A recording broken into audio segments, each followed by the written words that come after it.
פרשה בארבע, אקטואליה בפרשת השבוע, עם הרב אהרון לוי. שלום לכם. לאחר הפיצוץ בבית החולים בעזה השבוע, החלה להישמע בעולם ביקורת מאנשים שלא שמענו אותם כש-1,400 אחים ואחיות שלנו נשחטו ונשרפו. נשיא טורקיה, שידוע בדאגה שלו למורדים הכורדים וששתק שהתבררו ממדי הטבח בעוטף עזה, אמר שאנחנו עם אכזרי שמבצע פשעים נגד האנושות, בלי לבדוק אם מי שאחראי לכך אלה החברים שלו.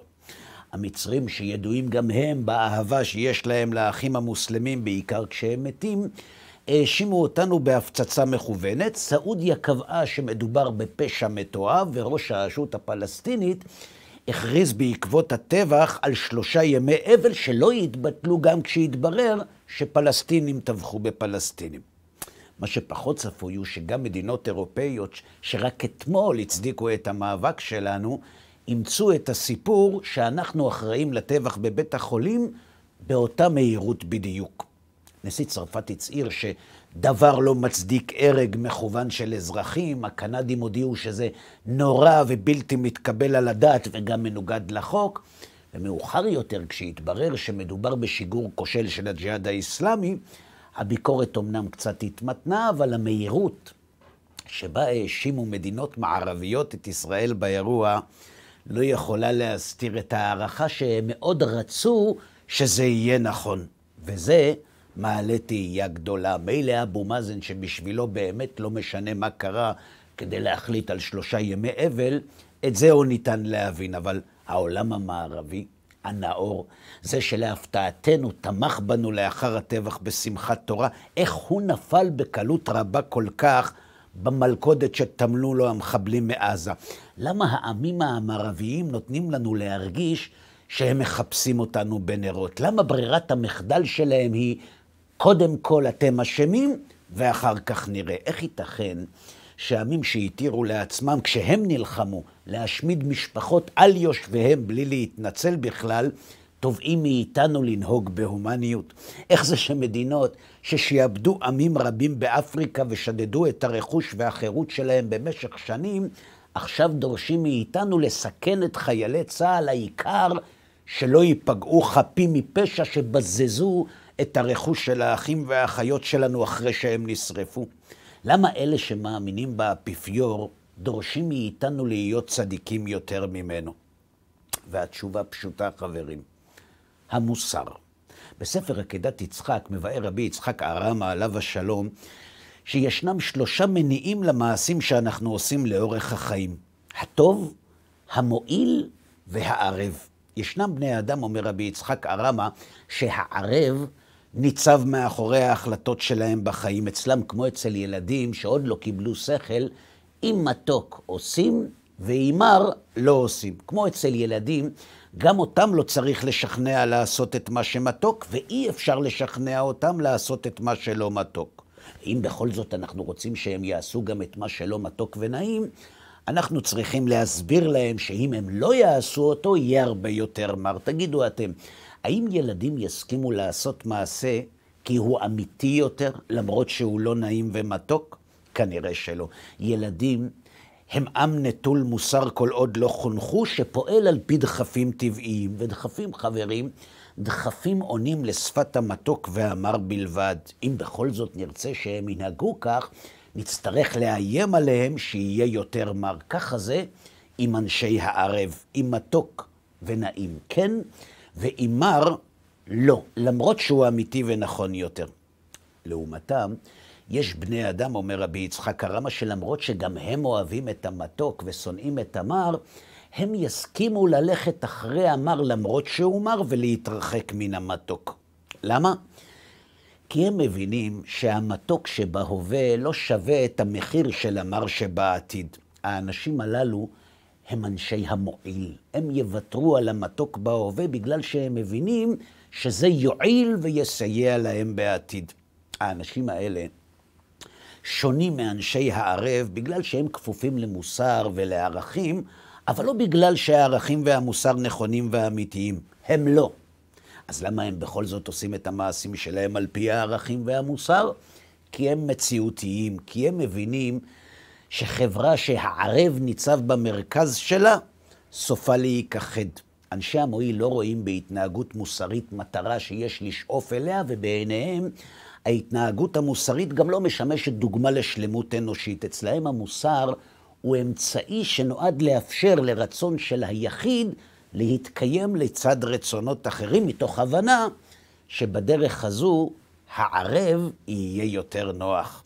אנשי הקבוצה הזאת מאמינים בלא תרצח וגם בשאר הערכים החברתיים, לא בגלל שהם מאמינים בקדושת החיים או בחשיבות שלהם, אלא משום שקדושת החיים משרתת את המטרה שלהם. ולכן אצל אנשי המועיל נוכל לראות תנודות מאוד משמעותיות בנורמות המוסריות שמשתנות כל הזמן לפי הצורך, לפי מה שמועיל לחברה. אז נכון חברים, על פניו אנשי המועיל מוסריים ואנשי הערב לא, אבל זה לא מדויק. ההבדל בין אנשי המתוק ואנשי הערב לאנשי המועיל הוא לא הבדל מהותי, הוא סיבתי בלבד. אנשי המתוק והערב רוצים את המתוק כאן ועכשיו בלי להתחשב בעתיד, ואילו אנשי המועיל הם יסכימו לוותר על מעט מן המתוק שבהווה כדי לקבל הרבה ממנו בעתיד. אבל הצד השווה שבהם, שגם אצל אנשי הערב וגם אצל אנשי המועיל, מה שחשוב הוא המתוק, אלא שבעוד אנשי הערב הם נטולי מוסר וערכים כדי ליהנות מהמתוק, אנשי המועיל מצדדים במוסריות כדי שהמתוק בעתיד יהיה יותר איכותי. הם מוסריים לא כי נכון להיות מוסרי, אלא כי זה כדאי, כי זה מועיל. זו הקבוצה השנייה. בקבוצה השלישית, קובע בעל העקדה, נמצאים אנשים מסוג אחר לגמרי. הם אמנם דומים לאנשי המועיל והערב בדבר אחד, אבל גם שונים מהם בדבר אחד. אנשי הטוב לא עושים את הטוב בגלל שהוא מועיל או ערב. הם פועלים על פי הטוב בגלל שהוא נכון וראוי, בגלל שהוא אמיתי. בגלל זה הם צועדים לאורו אפילו כשהוא מר ולמרות שהוא לא מועיל. ולכן הם שונים ונפרדים לגמרי מאנשי המועיל ומאנשי הערב. אז למה הם בכל זאת דומים להם? כי גם הם הולכים אחרי המתוק, אבל לא בגלל שהמתוק אמיתי, אלא בגלל שהאמיתי מתוק. אנשי הטוב, כך מלמד רבי יצחק הרמה, הם אלו שהצליחו להפוך את האישיות שלהם ולבנות אותה מחדש על פי הטוב והאמיתי. כשהם נולדו, הוא אומר, הם נולדו בדיוק כמו אנשי הערב, גם הם רצו את המתוק בגלל שהוא מתוק, וגם הם ברחו מהמר בגלל שהוא מר. אבל בשונה מהם, אנשי הטוב הצליחו להפוך את ההרגשה שלהם. אם כשהם היו ילדים, היה המתוק מתוק רק בגלל שהוא מתוק, מעכשיו המתוק מתוק רק בגלל שהוא אמיתי. אצל אנשי הערב, הטוב הוא המתוק. אצל אנשי המועיל, הטוב הוא מה שמועיל, ואצל אנשי הטוב, המתוק מתוק רק כשהוא תואם את האמת והטוב, וכשהוא לא, הוא יהפוך מהמתוק של אתמול למר של היום. אצל אנשי המועיל, אומר רבי יצחק הרמה, המוסר הוא טוב רק בגלל שהוא מועיל, אבל כשהוא יפסיק להיות כזה, הוא יהפוך לרע. ואילו אצל אנשי הטוב, המוסר הוא טוב בגלל שהוא אמיתי, ולכן הוא לעולם לא משתנה. לכן חברים, כל עוד אנשי המתוק והמועיל והערב לא יבואו במגע עם אנשי הטוב, איש באמונתו יחיה ותנו לחיות לחיות. אבל כשהם ייפגשו, סביר להניח שאנשי המועיל יחברו לאנשי הערב נגד אנשי הטוב. למה? פשוט מאוד. אנשי הערב ילחמו באנשי הטוב בגלל שהטוב שבו הם מאמינים מאיים על הערב שלהם.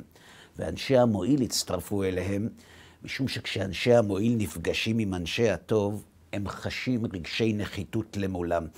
משום שאם יש טוב מוחלט והם לא חיים לאורו אלא רק על פי המועיל, הדבר מוכיח שהם קרובים יותר לאנשי הערב הלא מוסריים מאשר לאנשי הטוב המוסריים. זו הסיבה, חברים, שכשעם ישראל נאבק בחיות אדם, שגם אנשי המועיל סולדים מהם, בכל זאת הנטייה הטבעית שלהם תהיה לצד אנשי הערב ולא לצד אנשי הטוב. לא בגלל שהם אוהבים אותם, אלא בגלל השנאה שלהם לאנשי הטוב. זו הסיבה שבמאבק בין האומה הישראלית למוסלמים, כל כך טבעי שהנוצרים יצדדו דווקא במוסלמים. לא בגלל שהתרבות המוסלמית קוסמת לאירופאים, הם חרדים ממנה לא פחות מאיתנו. הם יצדדו בהם ולא בנו, בגלל שעצם קיומנו כאומה יהודית מזכיר להם את ההבדל התהומי בין המוסר הנוצרי התועלתני למוסר היהודי האלוהי. משום שהקיום שלנו מזכיר להם את ההבדל בין המועיל לטוב ובין האמת לשקר.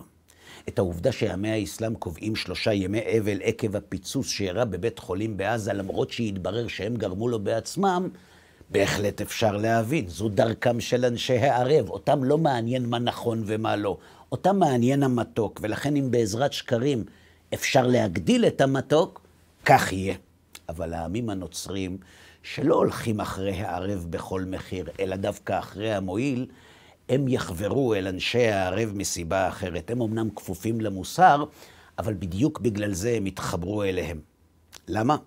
כי אנשי המועיל עסוקים כל הזמן בחיפוש אחרי פגמים באנשי הטוב והאמת, רק כדי להשקיט את המצפון שמייסר אותם על זה שהמוסר שלהם חיוור ותועלתני מול המוסר של אנשי האמת. ואת האמת, חברים, החלוקה הזאת לא נולדה היום וגם לא אתמול, היא עתיקה מאוד והיא מופיעה בפרשת השבוע. בפרשת נוח, אחרי שהוא יצא מן התיבה, נוח נוטע כרם, שותה מיינו, משתכר ומתגלה בתוך אוהלו. כשהבנים שלו מגלים את האבא שלהם במצב הלא נעים, כל אחד מגיב בצורה שונה. חם, שהשתעבד לערב ולמתוק, נכנע לתאווה שלו ולא התחשב לא בערכים ולא במוסר. יפת, שהיה מאנשי היופי, המועיל, התנהג על פי הקוד שלו. הוא עשה את מה שמועיל לו והיה אדיש למצב של האחרים. לכן הוא לא גילה שום עניין במצב של אבא שלו, אבל שם לעומתם שהיה איש הטוב, הוא לא עשה את מעשה חם שהיה איש הערב, וגם לא התעלם מאבא שלו כמעשה יפת איש המועיל. הוא קם ועשה את המעשה הטוב, ולכן כשהוא מבקש לחסות את אבא שלו, רק אז יפת מצטרף לשם. למה? בגלל שכשאיש המועיל פוגש באיש האמת, הוא חש, כמו שאמרנו, רגשי נחיתות, וכדי שלא יתגלה ששורש המוסר שלו הוא לא הטוב והאמיתי, אלא המועיל בלבד, הוא מצטרף לשם, כדי שיאמרו שגם הוא טוב, שגם הוא צודק, שגם הוא בסדר. אלו הם 3 הגישות למוסר, קובע רבי יצחק הרמה, הטוב, המועיל והערב, והם נחלקו בין בני נוח והועברו למין האנושי שהוצב לאורם. לכן חברים, כשנוצרים מטיפים לנו שאנחנו צריכים להיות הומניים ומוסריים, למרות שלאורך 2000 שנה הם טבחו ורצחו בנו, אנחנו לא צריכים להתרגש. הם בסך הכל מנסים להשתיק את המצפון שלהם. הם בסך הכל רוצים לבקש מאיתנו שנראה שגם אנחנו לא מושלמים. אז נכון, זה אולי מרגיז חברים, אבל יש בזה גם צד טוב. התביעה של עמי אירופה מאיתנו לנהוג במוסריות מוכיחה שהם כנראה מכירים בעובדה שאנחנו עם השם ושהמוסר שלנו שלם מהמוסר שלהם. ועוד נקודה לסיום, הביקור של נשיא ארצות הברית בישראל והנאומים שבהם הוא חלק שבחים לעם ישראל הם לא מקריים, הם נאמרים מאותה סיבה שיפת הצטרף אל שם כשהוא ביקש לחסות את ערוות אביו. הם נאמרים כדי לנקות את המצפון האמריקאי שהוכתם בתקופת השואה, ואם תרצו לדעת מה קרה אז, תחפשו בדברי ימי ההיסטוריה את הנאומים שנשא נשיא ארצות הברית באותה תקופה, בתקופת השואה. תחפשו מה עשו אנשי הממשל האמריקאי כשהיה ברור להם שהעם היהודי מושמד. ורק כדי לא לעזור לו, הם פשוט שתקו. רוצים רמז? אז ככה. אם ארצות הברית הייתה נוהגת על פי חוק ההגירה שהיא קבעה בעצמה וממלאת את מכסת הוויזות שהיא בעצמה אישרה, היו ניצלים מדי שנה בימי השואה כ-80,000 יהודים נוספים. מניין לי? בגלל שאפילו בימי השואה הממשל האמריקאי לא הסכים לעמוד במלוא מכסת אישורי ההגירה לזרים אותם הוא קבע בעצמו, רק כדי שהיהודים לא יגיעו לאמריקה. שבת שלום. פרשה ב4, אקטואליה בפרשת השבוע, עם הרב אהרון לוי.